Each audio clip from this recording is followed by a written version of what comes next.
je dirais, à ce travail. Alors, pour cela, je vais vous montrer donc un premier tableau. Je crois que vous l'avez, vous mettez test, je crois. Entrer dans le détail de ce tableau, mais tout de même, je vais vous en expliquer certaines choses. Donc, je suis obligée de me lever. Je suis obligée de me lever. Donc, en fait, tout à l'heure, quand... Ah. Voilà. Tout à l'heure, quand je... Ça marche? Oui, ça marche. J'expliquais tout à l'heure que j'ai consacré à peu près 18 ans pour travailler sur l'itinéraire de l'âme, c'est-à-dire au moment de la mort jusqu'au moment de l'incarnation. Alors en fait, je vais aller très vite dans l'explication, pour le temps, je vais aller très vite dans l'explication, et je voudrais arriver à un moment donné, justement, vous allez voir ce qui est troublant, et où j'ai pu retrouver la trace, justement, puisque tout mon travail se construit justement sur la confirmation, la recherche concrète du pourquoi et du comment j'ai reçu ces informations-là. Et ce qui est même incroyable, enfin je ne vais pas tout mélanger, mais je parlerai d'autres choses très rapidement après. Donc en fait, on va commencer ce tableau, donc à la fin de la période terrestre, qui est ici, j'ai constaté et j'ai mis 5 points en avant qu'on ne mourrait pas tous de la même manière. Il y a des morts lentes, des morts rapides, des morts brutales, des morts préméditées, des morts attendues, etc., etc. Donc toutes ces morts-là veut dire qu'on ne meurt pas dans les mêmes conditions. Bien. Et à la fin de cette étape-là, eh bien, il y a effectivement le moment où l'âme va quitter le corps physique, puisqu'en fin de compte, ce que tu dis, on va retrouver des informations sur la réincarnation, ça prend son sens, l'entre-deux vies aussi. Donc l'âme va avoir une décorporation rapide ou une décorporation lente en fonction de la façon dont la personne est décédée, et ça va générer aussi l'itinéraire de son âme. Donc l'étape numéro 1 qui est l'étape de la décorporation. Donc, alors j'essaie de donner un petit exemple à chaque fois très vite, parce que je voudrais arriver à cette étape-là qui est importante et qui m'a fait, et c'est grâce à une personne qui m'a offert un livre que j'ai là, et elle m'a dit, mais vous savez que vos propos sont écrits dans un livre très ancien, et vous allez voir lequel. Donc, à l'étape numéro 1, donc la décorporation, le moment où l'âme va quitter le corps physique, une décorporation, elle peut être lente ou elle peut être rapide, en fonction de la façon dont la personne est décédée. Et d'ailleurs, j'ai eu une fois l'occasion, malheureusement et heureusement pour l'expérience, enfin, je ne sais pas quel mot employer, mais j'avais, je me rappelle, à l'époque une collègue dont le mari avait une tumeur au cervelet, et je revois très bien la scène. Je suis à l'aéroport Roissy-Charles de Gaulle, et je sens que son mari demande à sa femme vraiment de venir le voir à l'hôpital. Ce que je vais lui dire d'ailleurs, je vais lui dire, mais il est prévu que tu ailles voir ton mari à l'hôpital? Elle me dit oui, tout à fait. Je dis bien en sortant. Et en sortant de l'hôpital, donc elle dira, sauf que moi, en rentrant le soir chez moi, en fin de soirée, il est presque 23h30, je décide de me dédoubler, de sortir de mon corps pour aller voir cet homme qui visiblement donnait des signaux de départ. Et là, je vais me retrouver à côté de son lit. Je vais me retrouver à côté de son lit, je vais lui tenir la main, et cet homme va me confier un message pour sa femme et ses enfants. Je vais entendre ce qu'il va me dire, et d'un seul coup, je sens mon cardio qui bat au ralenti, mais qui pulse en même temps très fort dans ma cage thoracique. Je sens mon souffle, je manque de souffle, et d'un seul coup, je me retrouve de l'autre côté du lit, avec la personne dans la main. Je lui tiens toujours la main, et je me rends compte que son corps est là, sur le lit, et je vois qu'il est à côté de moi, et là je comprends que c'est son double qui est à côté de moi, qu'il est parti, qu'il est décédé.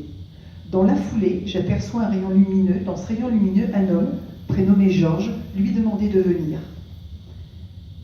Là, il va me tirer par la main, je vais lui dire, non, non, vous y allez vous, pas moi, je ne dois pas y aller, c'est vous qui partez.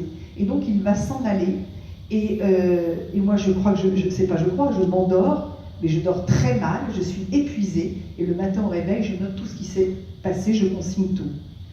À 13h30, en rentrant chez moi, j'aurai un appel téléphonique, et sur mon répondeur, il y aura le message suivant. Pascal, Philippe nous a quittés cette nuit, je sais que tu sais, et merci Pascal. Ça veut dire que l'expérience que j'ai vécue, Philippe a été déclaré mort clinique à 1h du matin. Ça veut dire qu'à 1h du matin, le personnel hospitalier est rentré dans la chambre pour constater sa mort. Là, c'est une expérience suffisamment rare pour que je la raconte, puisque j'ai vécu en direct et en dédoublement la décorporation de cet homme. Bien. Ensuite, l'âme, il va y avoir en numéro 2 la notion de montée, c'est-à-dire l'âme où elle fait son ascension pour aller dans son plan de conscience. Je vais aller très vite, c'est trop long. Numéro 3, l'accueil. Alors l'accueil, je l'ai nommé l'accueil, pourquoi? C'est le moment où l'âme va dans son plan de conscience, je dis bien dans son plan de conscience, être accueillie. Alors être accueillie par qui? Par des personnes qu'elle connaît, qu'elle ne connaît pas, des guides, des missionnés, c'est à chaque fois très différent. Et j'ai beaucoup travaillé aussi sur cette étape-là, même si sur l'étape numéro 2, il faut que je vous raconte quand même cette expérience qui est quand même incroyable. Je suis en cours avec mes élèves, et en fait c'est toujours la main du destin qui va tirer la personne qui sera le sujet de l'exercice. Puisque je dis toujours que, voilà, je mets sur un petit morceau de papier le prénom de mes élèves, on plie le petit papier en 4, on le met dans une enveloppe, et la main du destin tire la personne concernée. Ce jour-là, je vais l'appeler Marie.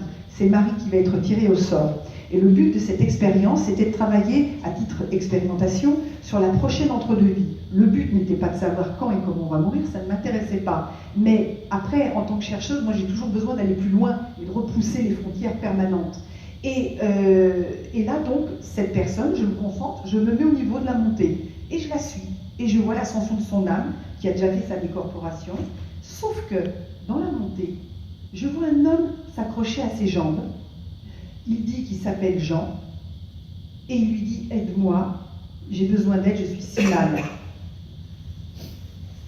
Je vais m'arrêter là. Donc à la fin de l'exercice, elle va entendre ça. Et là, elle est troublée. Elle me dit, écoutez Pascal, je suis profondément troublée, car mon frère s'appelle Jean. Et de ce que vous avez l'air de dire, ça voudrait dire qu'il va mourir avant moi. Bon, effectivement, vu sous cet angle, ça voudrait dire ça. Mais elle me dit, je sais que nous ne sommes pas immortels, mais elle dit, ce qui me trouble le plus, c'est que il va mourir avant moi, bon, ça, mais c'est qu'il va être dans une grande souffrance. Et ça voudrait dire que lorsqu'il va mourir, je n'ai pas compris ou entendu que mon frère n'était pas bien. Le cours, elle me dit, et c'est ça qui me trouble, c'est sa douleur. Le cours avait lieu un samedi. Le dimanche se passe et le lundi soir, j'aurai un appel de Marie.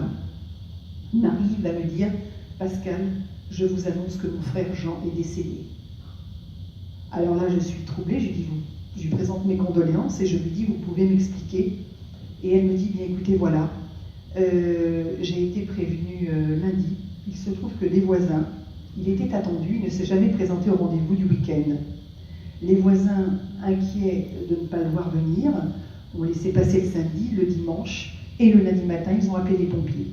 Ils ont défoncé la porte de l'appartement, ils sont rentrés, et ils l'ont trouvé gisant sur le tapis du salon.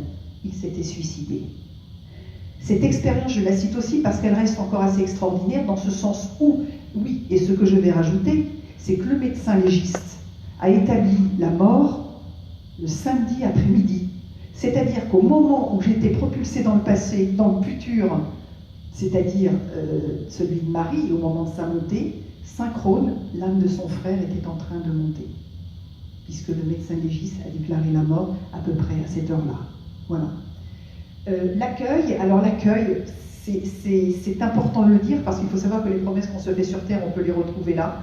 Et ces promesses-là, j'aurais aussi plein d'exemples à vous citer. Très rapidement, celui de cette femme, où je vais dire à cet élève, écoutez, voilà, je travaillais sur sa maman, donc je vais décrire dans un premier temps toute sa vie. Je vais voir les camps de concentration, l'Allemagne, les camps de concentration, elle a porté l'étoile jaune, ce qui était parfaitement vrai, elle va me le confirmer.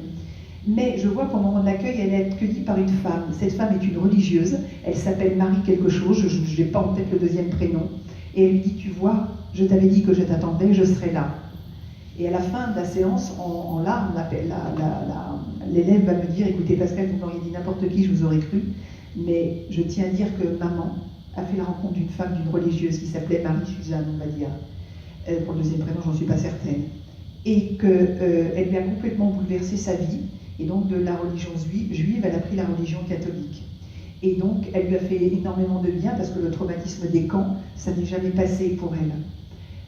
Il se trouve que Marie-Suzanne est tombée malade et qu'avant de mourir, elle a dit à cette femme, ne t'inquiète pas, car le jour où tu partiras, je serai là et je t'attendrai. Et c'est ce que me dira, et comme elle l'a dit de son vivant, eh bien, ce que j'avais révélé prenait tout son sens, puisque sa fille était capable de me le confirmer, c'était elle qui l'attendait. Ensuite, le travail d'entre-deux-lits, j'en parlerai pas, c'est beaucoup trop long. L'étape numéro 4, l'étape de la préparation. Alors c'est cette étape-là, je vais finir là-dessus, sur cette étape-là qui est intéressante, puisque quand j'ai commencé mes travaux et expérimenté, je ne remercierai jamais assez mes élèves qui ont été l'objet de ces expériences, qui m'ont prêté leurs mains, parce qu'il faut savoir qu'en tant que médium parapsychologue, je n'ai aucun support, mes mains, uniquement mes mains. Je touche, il faut que je touche un objet, une main, voilà. Et je me suis rendu compte que dans l'entre-deux-vies, il y avait à un moment donné, toujours comme une espèce de rituel où l'âme était appelée. Les premières expériences me mènent sur un... Alors l'âme est appelée, est accompagnée par des guides, et va sur un chemin.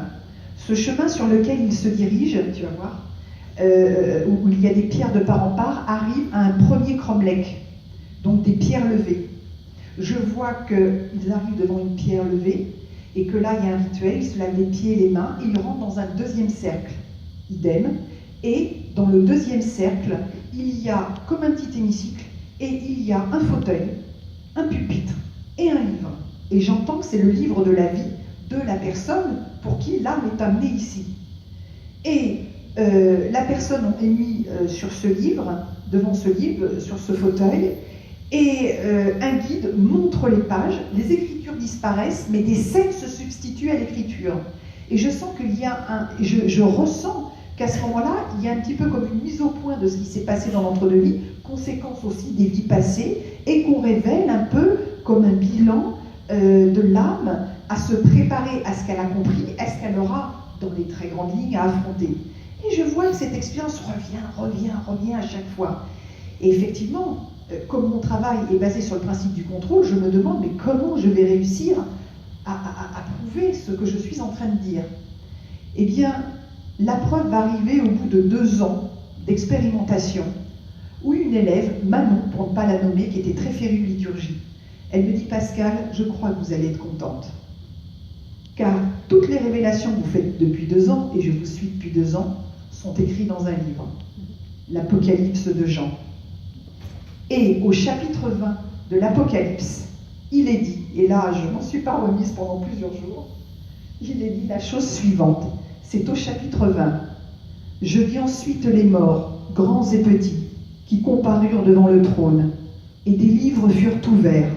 Puis on en ouvrit encore un autre, qui était le livre de la vie, et les morts furent jugés sur ce qui était écrit dans ces livres selon leurs œuvres.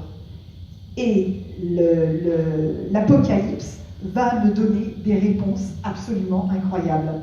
Et j'avais fait le souhait de me rendre à Patmos, là où Jean l'évangéliste a écrit l'Apocalypse sur l'île de Patmos, aux grottes de l'Apocalypse.